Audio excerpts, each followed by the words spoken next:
Hello everybody, मैं हूं राकेश शर्मा और मैं आप सभी का अपने यूट्यूब चैनल पर स्वागत करता हूं। डियर स्टूडेंट्स, आज हम डिस्कस करने वाले हैं एल्गोरिथम एंड फ्लो चार्ट। जैसा कि इसका एक फर्स्ट पार्ट हम पहले कंप्लीट कर चुके हैं। In that part I explain you the basic of algorithm and flow chart, the basic definition of algorithm and flow chart. और आज के इस वीडियो में हम एल्गो लिखना और फ्लो चार्ट बनाना सीखेंगे। ठीक है ना। कुछ एग्जाम्पल्स हम लेने वाले हैं और उन एग्जाम्पल्स का एल्गोरिथम बनाने वाले हैं, प्लस हम उसका फ्लो चार्ट बनाने वाले हैं।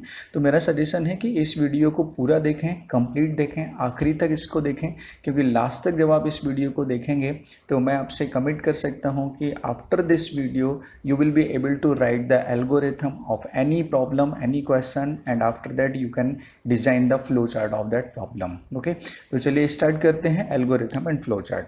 उससे पहले थोड़ा सा एक रिवीजन कर लेते हैं कि what is algorithm and what is flow chart. Algorithm की एक छोटी सी डेफिनेशन हम देखते हैं यहाँ पर। जैसा हमने पहले डिस्कस किया था कि किसी भी प्रॉब्लम को जब हम स्टेप बाय स्टेप मेंशन करते हैं, किसी भी प्रोसेस की जो स्टेप्स होती हैं उनको जब हम अपने वर्ड्स में लिखते हैं तो उसको एल्गोरिथम बोला जाता है। ठीक है ना। एल्गोरिथम किसी भी प्रॉब्लम सॉल्विंग की सबसे पहली स्टेप होती है। इस फर्स्ट स्टेप में we have to mention all the step of any problem. Okay, and now then what is it is the structure of algorithm. On that video I already explained you this one. When we write the algorithm of any problem, then first we have to start. It is the first step of the algorithm. पहले हमें start करना है.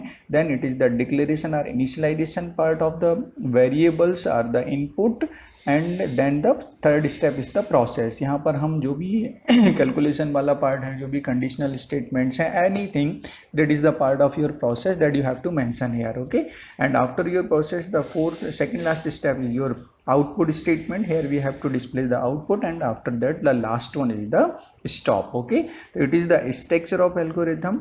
Do one thing.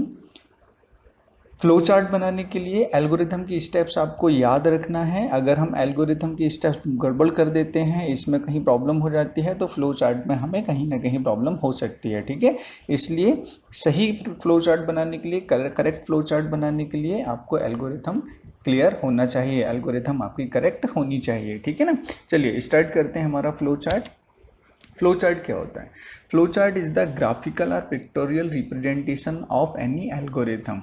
हमने जो algo बनाया है, आपने जो एल्गोरिथम डिजाइन किया है, उस एल्गोरिथम को जब हम ग्राफिकली रिप्रेजेंट करते हैं, सिंबल्स के फॉर्म में रिप्रेजेंट करते हैं, तब उसको फ्लो चार्ट बोला जाता है। ठीक है, जैसा मैंने आपसे भी थोड़ी देर पहले बोला कि एल्गोरिथम की जो स्टेप्स होती हैं फ्लो चार्ट बनाने के लिए, वो सारी स्टेप्स बहुत इंपॉर्टेंट होती हैं। अगर हम उन स्टेप्स को ध्यान रखेंगे तो फ्लो चार्ट आपका सही बनेगा। ठीक है, उसी का एल्गो में हमने क्या किया, आपने एल्गो में किसी भी प्रोसेस की जो प्रॉब्लम सॉल्विंग स्टेप्स होती हैं, किसी भी प्रोसेस की जो स्टेप्स होती हैं, उनको आपने अपने वर्ड्स में लिख दिया। ठीक है, अब उन्हीं स्टेप्स को हम जब ग्राफिकली रिप्रेजेंट करते हैं तो फ्लो चार्ट बन जाता है। इसलिए फ्लो चार्ट के लिए एल्गोरिथम बहुत इंपॉर्टेंट होती है। ठीक है, ओके, चलिए इसकी स्टेप्स देखते हैं कि फ्लो चार्ट में जनरली कौन कौन से सिंबल्स यूज होते हैं। स्टार्ट या स्टॉप के लिए, जैसे हम एल्गो में स्टार्ट करते हैं, लास्ट में स्टॉप करते हैं, उसके लिए आपको एलिप्स का साइन बनाना है, इस तरह का सर्कल साइन बनेगा। इनपुट और आउटपुट के लिए ये वाला सिंबल आपको यूज करना है। बेसिक प्रोसेस के लिए आपको रेक्टेंगुलर साइड में ये वाला सिंबल आपको यूज करना है। कंडीशंस के लिए आपको ये डायमंड शेप में जो सिंबल होता है इसको यूज करना है।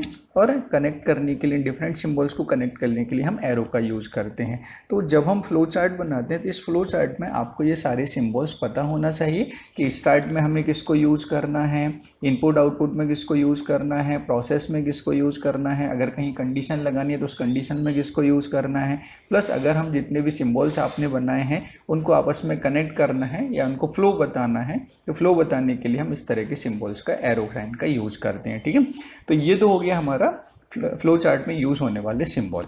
अब देखते हैं फ्लो चार्ट का बेसिक स्ट्रक्चर क्या होता है। ठीक है, basic structure of flow chart में हम देखते हैं कि सबसे पहले स्टार्ट, जैसे एल्गो में आपने लिखा था कि पहले स्टार्ट होता है, तो पहले हमको स्टार्ट करना है यहाँ पर फ्लो चार्ट में। ठीक है, इसके बाद में इनपुट आउटपुट स्टेटमेंट्स होंगे, जो भी वेरिएबल्स हम लेना चाहते हैं, इनिशियलाइजेशन की प्रोसेस होती है, वो सब कुछ हमको यहाँ पर करना है। उसके बाद में आपका लॉजिक इंप्लीमेंटेशन होगा, मतलब प्रोसेस वाली स्टेप आएगी। After that the output, and at last you have to mention the stop. stop. Okay, it is the basic structure of the flow chart. We can take one example. Definitely I will show you some example, and then we will write the algorithm, and after that we will make the flow chart of those problems. Okay, तो चलिए कुछ examples लेते हैं और उसको समझते हैं आगे. एक example लेते हैं, print the sum of two numbers. आपको क्या करना है, दो numbers लेना है, उन दोनों numbers का आपको प्लस करके डिस्प्ले करना है. तो first I will show you the algorithm and after that flow chart. Okay, तो what will be the algorithm of this one. Number start, then input values of two variables x and y. आप क्या करेंगे, दो number आपको plus करना है तो हमारे पास वेरिएबल्स होना चाहिए. तो वेरिएबल्स हमने मान लिया कि भाई X and Y are the variables. तो हमने सिंपल अपने वर्ड्स में लिख दिया कि हम सबसे पहले एक्स और वाई वेरिएबल्स लेंगे और इन वेरिएबल्स के वैल्यू को इनपुट करेंगे. ठीक है, थर्ड स्टेप क्या होगी, आपको कैलकुलेशन वाला पार्ट करना है, प्रोसेस वाला पार्ट करना है. प्रोसेस में क्या करेंगे, प्लस करना है तो आपका जो भी फॉर्मूला होगा that formula you have to implement here. Okay, तो simply you will write here z is equal to x plus y, आपने यहाँ पर लिख दिया. ठीक है, इसके बाद में क्या करना है, आपको आउटपुट करना है. जो जेड में वैल्यू आएगी आपकी, Z is your output variable. तो आउटपुट वेरिएबल मतलब आपको प्रिंट किसको करना है, जेड को करना है, इसको आउटपुट. इसके बाद में आपको क्या करना है, लास्ट में स्टॉप करना है. ठीक है, ये क्या हो गया, आपका एल्गो हो गया. मुझे लगता है यहाँ तक आपको समझ में आ गया हो गया. किसी भी प्रॉब्लम को स्टेप बाय स्टेप हमने लिख दिया, क्या बन गया, आपका एल्गो बन गया. अब इसी एल्गो को ग्राफिकली रिप्रेजेंट कर देते हैं. ग्राफिकली रिप्रेजेंट कैसे करेंगे, फ्लो चार्ट में सबसे पहले आपने स्टार्ट बनाया, फिर इनपुट किया आपने. तो इनपुट के लिए जो सिंबल हमको यूज करना है वो वाला सिंबल हमने इनपुट के लिए किया. देखिए इनपुट क्या करना है वो हमें यहाँ पर नहीं, आपको सिर्फ स्टेप लिखना है कि input the value of X and Y. तो आपने वो स्टेप यहाँ पे लिख दिया, इनपुट एक्स एंड वाई इसके अंदर आपने लिख दिया. ठीक है, ये जो बॉक्स बने हैं आपके लिए सिंबल है, इनके अंदर आपको लिखना है कि क्या वेरिएबल्स आपने लिया है, आप यहाँ पर कर क्या रहे हैं, वो चीज़ you have to mention here in between of these box. Okay, तो start, then input x and y, after that the in rectangular bracket you have to write the your process mean that is equal to x plus y, it's your formula. ठीक है, तो you have to put that formula in between of this one and after that the print output on stop. Okay, मुझे लगता है ये बिल्कुल simple example है, बहुत इजी एग्जांपल है एल्गोरिथम और एल्गोरिथम से फ्लो चार्ट बनाने का. ठीक है, एक और एग्जांपल लेते हैं जहां पर हम देखते हैं कुछ अलग तरह का क्वेश्चन और उनका एल्गो और फ्लो चार्ट. ठीक है, एक question, print the greatest number among two number. हमें क्या करना है, दो नंबर लेना है, उन दोनों नंबर्स को आपको बड़ा या छोटा बताना है, कौन सा नंबर बड़ा है कौन सा नंबर छोटा, मतलब आपको ग्रेटेस्ट नंबर दिखाना है कि दोनों में से कौन सा नंबर आपका बड़ा है. ठीक है,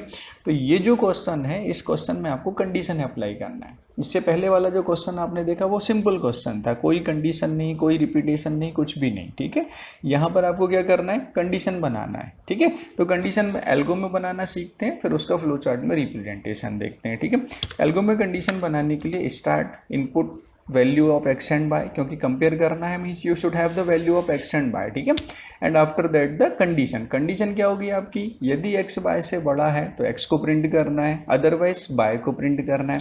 तो ये आपका कंडीशनल स्टेटमेंट हो गया, ध्यान रखना. अब इस कंडीशनल स्टेटमेंट को फ्लो चार्ट में कैसे रिप्रेजेंट करते हैं वो सिंबल आपको पता होना चाहिए. ठीक है, डायमंड शेप का जो सिंबल होता है ना, उससे हम कंडीशन को रिप्रेजेंट करते हैं, वो हम अभी देखते हैं थोड़ी देर में. ठीक है, तो if X is greater than Y, this one is your condition.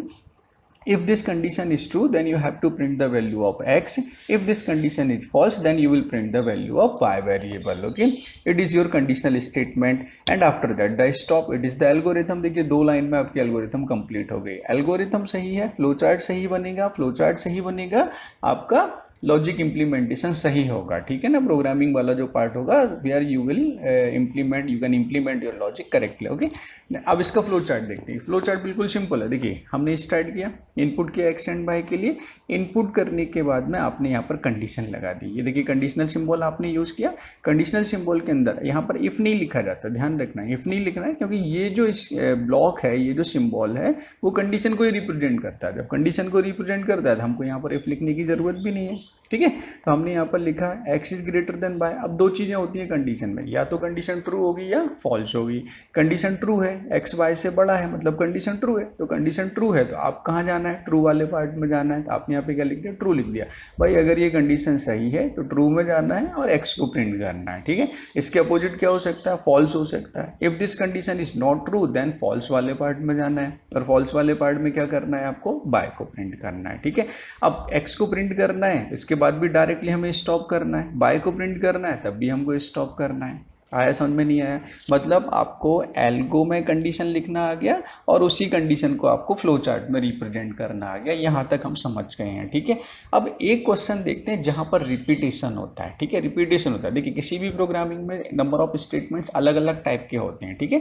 एक नॉर्मल स्टेटमेंट्स हो गया, एक कंडीशनल स्टेटमेंट्स हो गया, एक इटरेटिव स्टेटमेंट्स होता है जिसको हम रिपीटेशन बोलते हैं। कोई स्टेटमेंट बार बार रिपीट हो रहा है किसी कंडीशन के अकॉर्डिंग। तो जब स्टेटमेंट बार बार रिपीट हो रहा है कहीं पर, तो उसको एल्गो में कैसे रिप्रेजेंट किया जाएगा, उस चीज़ को देखना है हमारे लिए। और उसी को फिर फ्लो चार्ट में कैसे रिप्रेजेंट करते हैं वो चीज़ भी हम देखते हैं, ठीक है। चलिए देखते हैं। एक क्वेश्चन लेते हैं यहाँ पर, print the numbers from 1 to 50। आपको 1 से 50 तक के नंबर को प्रिंट करना है, ठीक है। अब मैंने आपसे बोला कि भैया write a program to print the number from 1 to 100 और 1 to 50, ठीक है।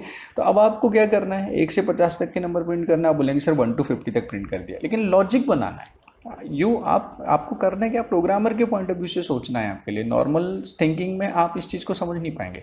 आपको प्रोग्रामिंग के पॉइंट ऑफ व्यू से सोचना है कि हमें एक लॉजिक इंप्लीमेंट करना है और उस लॉजिक में हम 1 से लेकर 50 तक के सारे नंबर को प्रिंट करें।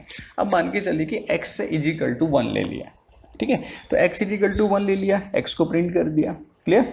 अब x को प्रिंट करने के बाद में x की वैल्यू को आपने 1 से इंक्रीज कर दिया। x की वैल्यू को 1 से इंक्रीज कर दिया, तो पहले क्या थी, x की वैल्यू 1 थी। इंक्रीज करने के बाद x की वैल्यू क्या हो गई, 2 हो गई।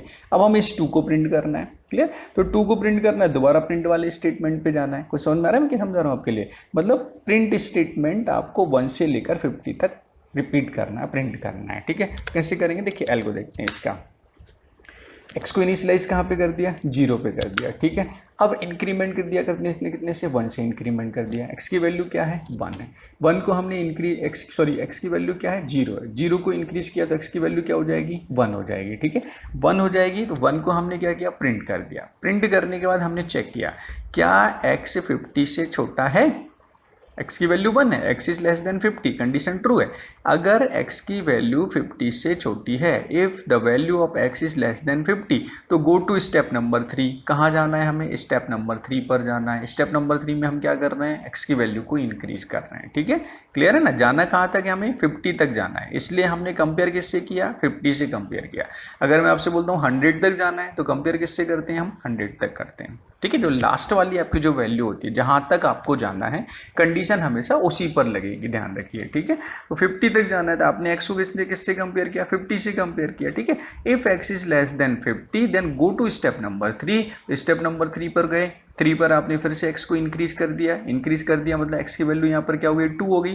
2 होने के बाद आपने उसको प्रिंट कर दिया। पहले क्या प्रिंट किया था, 1। आप क्या प्रिंट कर दिया, आपने 2 प्रिंट कर दिया, ठीक है। 2 प्रिंट करने के बाद में दोबारा आपने 2 को चेक किया, 2 is less than 50, condition is again true. Condition true है तो again move on step number 3। तो step number 3 again you have to increase the value by 1। आपने x की वैल्यू को 1 से इंक्रीज किया, तो नाउ x की वैल्यू कितनी हो जाएगी, 3 हो जाएगी, ठीक है। 3 को फिर आपने कंपेयर किया, 3 को प्रिंट किया, फिर कंपेयर किया। नेक्स्ट टाइम 4 होगा, 5 होगा, 6 होगा। मतलब ये क्या हो रहा है, रिपीटेशन हो रहा है। ये जो कंडीशन है, इस कंडीशन के अकॉर्डिंग आप again and again you are moving on this statement, ठीक है। इस स्टेटमेंट पर मूव कर रहे हैं। मूव करने के बाद में you are printing the statement, you are printing the value of that variable, ठीक है। और एक कंडीशन ऐसी आएगी जब x की वैल्यू 50 हो जाएगी, 50 के लिए प्रिंट करेगा। 51 जब होगी तो 51 के लिए कंडीशन फॉल्स हो जाएगी। 51 इज लेस देन 50, कंडीशन क्या हो जाएगी आपकी, फॉल्स हो जाएगी। फॉल्स हो जाएगी तो कहाँ जाना है, स्टेप नंबर 6 पर जाना है। और स्टेप नंबर 6 पर हमने क्या कर दिया, स्टॉप कर दिया, ठीक है।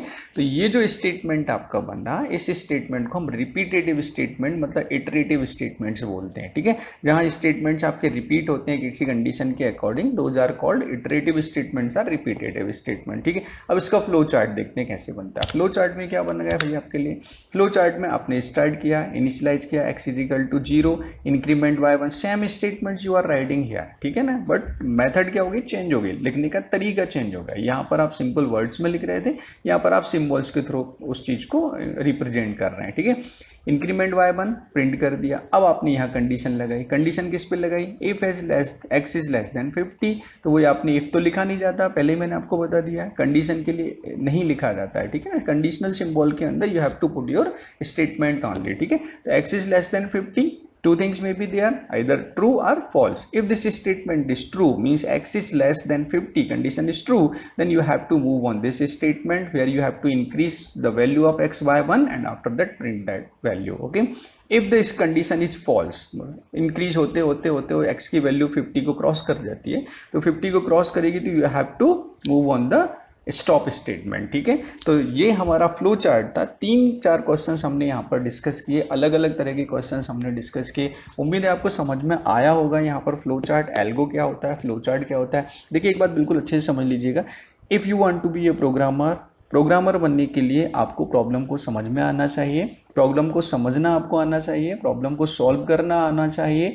उसका एल्गो और फ्लो चार्ट बनाना आपको आना ही चाहिए. अगर आप एल्गो और फ्लो चार्ट बनाना सीख जाते हैं तो आप एक अच्छा प्रोग्राम कोड कर सकते हैं, अच्छा प्रोग्राम आप लिख सकते हैं. ठीक है, तो इसलिए ये कुछ बेसिक क्वेश्चंस हमने यहाँ पर डिस्कस किए हैं. उम्मीद है आपको समझ में आया होगा यहाँ पर.